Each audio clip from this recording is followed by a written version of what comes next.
oduu yeroo tana kufaatii Israa'el waan sodaateef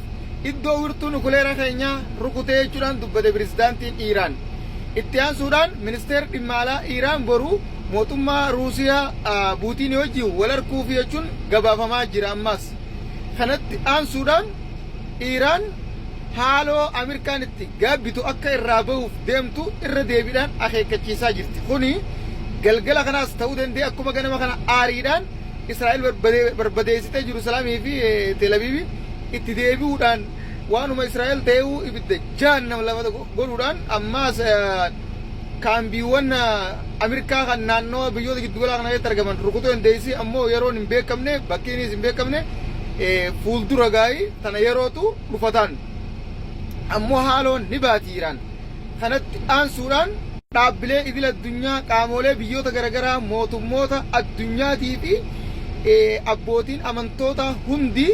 gocha Ameerikaan Iiraan irratti seera idil addunyaa cabsuudhaan eda hojjattee balaaleeffachuudhaan ilaalcha isaanii keessa galchuun xinxala yaaddoon guutame fuuldurriyoo maal ta'a waan kanarratti ibidda akkamtu qabataa waan jiruuf ammas furmaata rakkoo kanaa kan jiru kaa jiran kanatti ammoo kanaan wal qabatee biyyoonni Afrikaa abbootii qaamolee biyyoota addunyaa garaagaraatis ta'e qaamolee Afrikaatis ta'e akkasuma abbootii amantootas ta'e mootummoonni Afrikaa tokko hanga ammatti hin dubbanne osoo jechuudha gocha Ameerikaan Iiraan irratti raawwatin kaleessa mootummaan Naayijeeriyaa dubbate malee hanga ammatti wanni takka ka dubbatame hin jiru caluma jaanitti taa'insa filataniituma usanii tattaa'u jiran kun ammoo irriiba keessaa hin kaane keessa jiraachuudha agarsiisa mootummaatas ta'e waan Afrikaanota guutuu kune yoo lolli idil addunyaa sadaffaa kan qabatu ta'e